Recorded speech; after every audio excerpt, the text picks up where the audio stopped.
Imagine a world where human life was measured not by worth or dignity, but by the profit it could generate. In the grim reality of 19th century America, enslaved men and women were coerced into breeding, creating generations born into bondage. Slave owners, driven by greed, orchestrated forced pregnancies to sustain their wealth and replace the labor lost after the Atlantic slave trade's end. This brutal system stripped humanity of conscience and turned human life into a commodity. Stay with us as we uncover the disgusting truth about slave breeding that nobody is willing to talk about. Let's get into details. In the early 19th century, the winds of change began to blow across the Atlantic, bringing with them the hope of a new era. British abolitionist groups, particularly the Society of Friends, known as Quakers, and evangelicals led by the indefatigable William Wilberforce, spearheaded the fight against the inhumane practice of the slave trade. Their relentless advocacy and moral fervor coalesced into the Committee for the Abolition of the Slave Trade. This committee played a pivotal role in pushing the British Parliament to pass the landmark 1807 Slave Trade Act,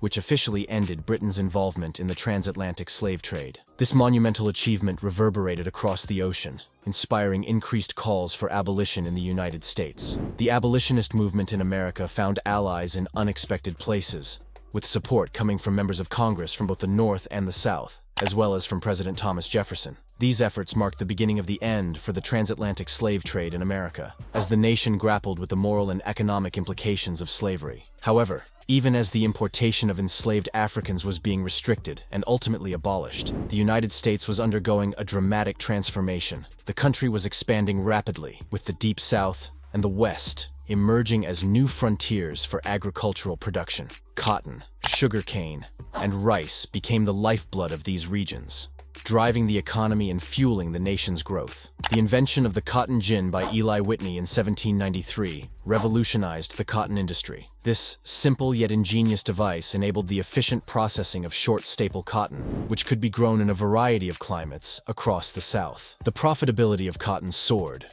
earning it the moniker King Cotton and cementing its economic dominance throughout the Deep South. To meet the insatiable demand for labor required to cultivate these cash crops, enslaved people became an even more valuable commodity. Slave owners and traders saw enslaved men, women, and children not as human beings, but as essential tools for maximizing profit. This commodification of human life was a stark reminder of the brutality and dehumanization at the core of the institution of slavery. As the United States expanded westward, the demand for enslaved labor intensified. The internal slave trade flourished, with enslaved people being bought and sold, often ripped from their families and communities, and forced to toil in the fields of cotton, sugarcane, and rice. The labor of these enslaved individuals was the cornerstone of the triangular trade, which linked the economies of the Americas, Europe, and Africa in a web of commerce and exploitation. The irony of this period was palpable. While the abolitionist movement gained momentum and the Atlantic slave trade waned,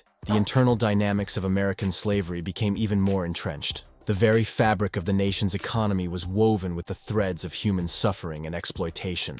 The story of the abolition of the Atlantic slave trade and the simultaneous entrenchment of slavery in the United States is a complex and paradoxical chapter in history. It underscores the profound and often contradictory forces that shaped the nation, highlighting both the capacity for moral progress and the persistence of economic interests that perpetuated human suffering. In the antebellum South, the lives of enslaved people were governed by laws that reduced them to mere chattel assets, akin to livestock. Enslavers crafted these regulations with the sole intent of protecting their financial investments. The brutal reality was that enslaved individuals were afforded no more rights than a cow or a horse. This dehumanizing treatment was starkly affirmed by the U.S. Supreme Court in the infamous Dred Scott versus Sandford decision, which declared that black people had no rights which the white man was bound to respect. On vast plantations, the enslaved were systematically divided and allocated based on the perceived needs of their owners. Families were torn apart, with men,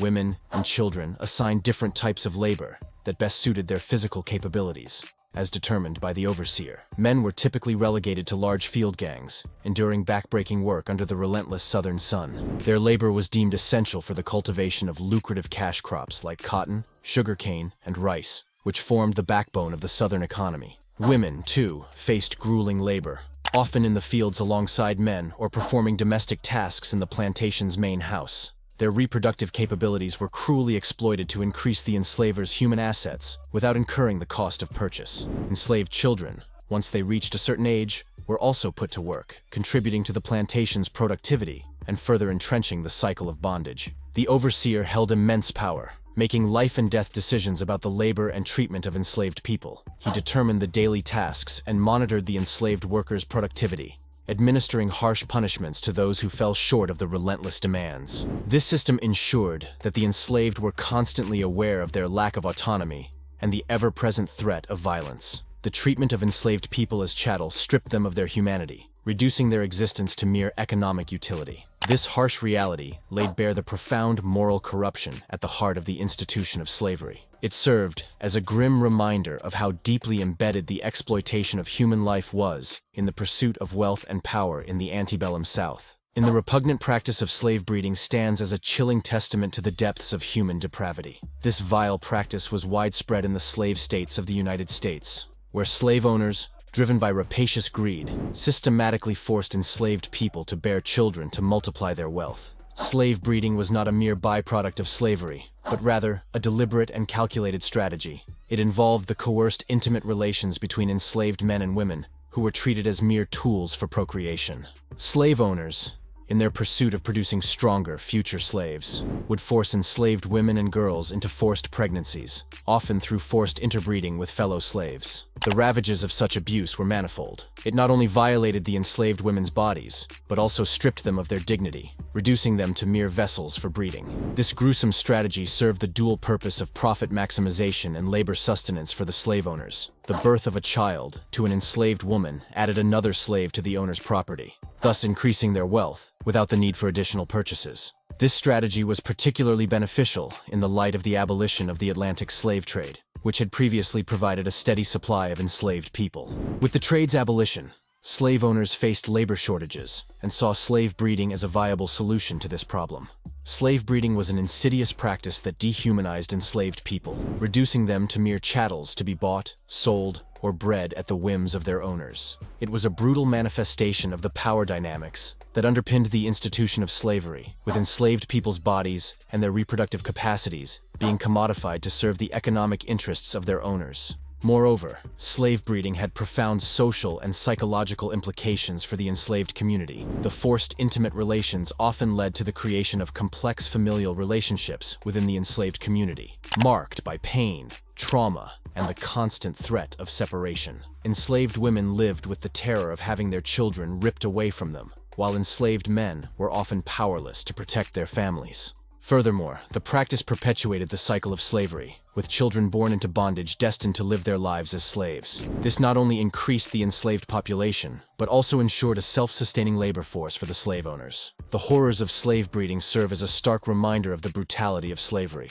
It was a system that commodified human bodies and lives, treating people as property rather than individuals with rights and dignity. The practice was a flagrant violation of human rights, and stands as one of the most shameful chapters in American history. Slave breeding was a horrific practice rooted in greed and an insatiable quest for power. It was a practice that commodified and dehumanized enslaved people while serving the economic interests of slave owners. As we reflect on this dark chapter of our history, it is crucial to remember the immense suffering and resilience of the enslaved people who endured these atrocities. Their strength and courage continue to inspire our ongoing fight for justice and equality. Breeding practices in response to the end of slave imports. The prohibition on importing slaves into the United States after 1808 significantly impacted the supply of enslaved labor, just as the agricultural landscape was undergoing a dramatic transformation.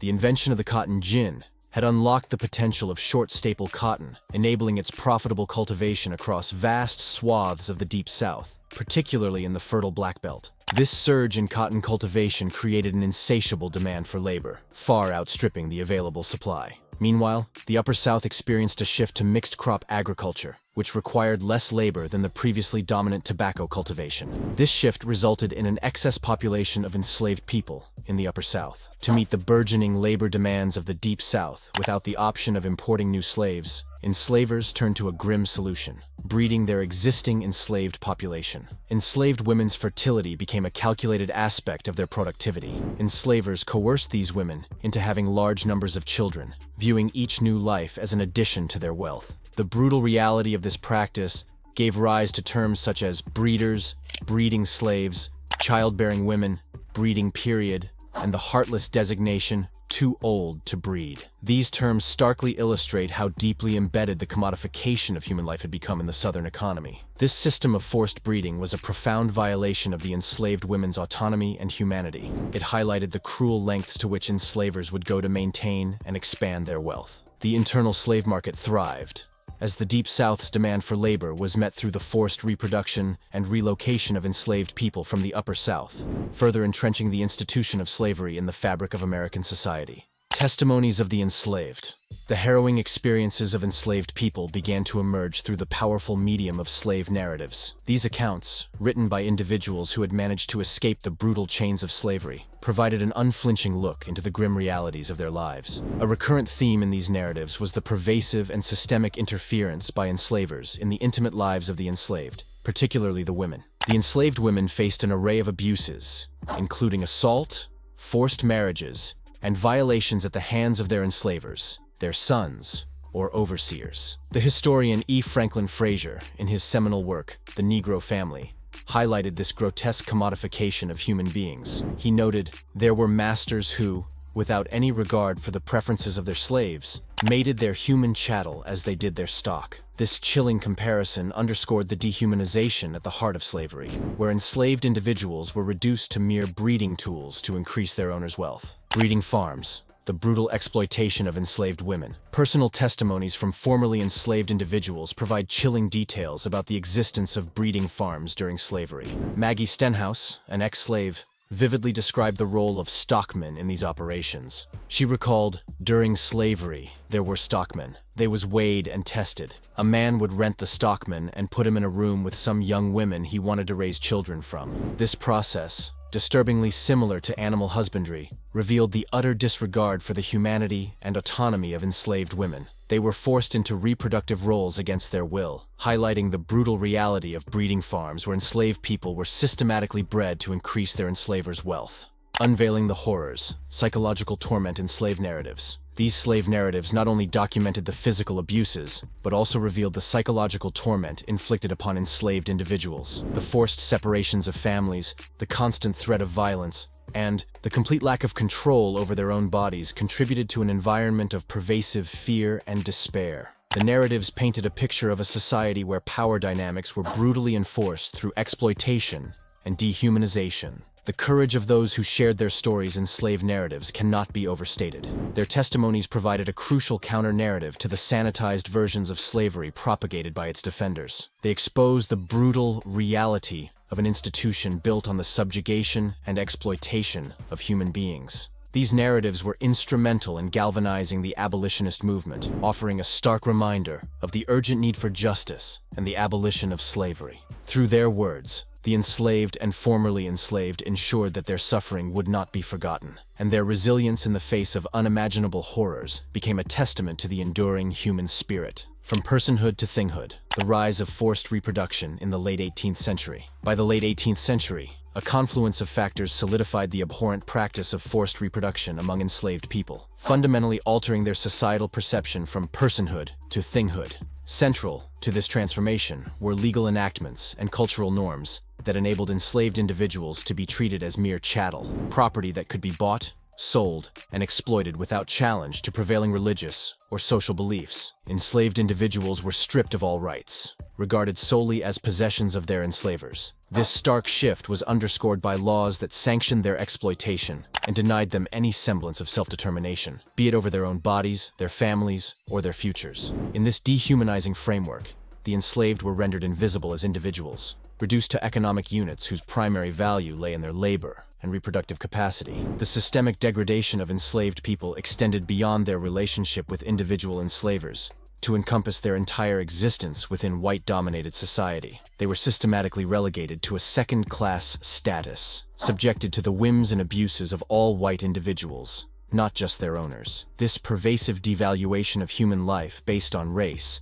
perpetuated a cycle of oppression that permeated every aspect of enslaved existence. The narrative of forced reproduction thus emerges not merely as a historical aberration, but as a calculated strategy of control and exploitation. It symbolizes the depths of inhumanity to which societies descended, when the dignity and rights of individuals were sacrificed for economic gain and ideological dominance. The resilience and resistance of enslaved communities in the face of such dehumanization stand as enduring testaments to the enduring power of the human spirit in the quest for justice and freedom. Gender imbalance and strategic breeding. Insights from Richard Such's 1860 study. In Richard Such's study of 2,588 slaves in 1860, he discovered a striking gender imbalance on slaveholdings where at least one woman was present. On average, these holdings exhibited a ratio of women to men that exceeded 2.1. This disparity was particularly pronounced in the selling states, where the demand for enslaved labor was higher and the market for buying and selling slaves more active. The skewed gender ratios reflected strategic breeding practices enforced by enslavers to maximize the number of enslaved individuals,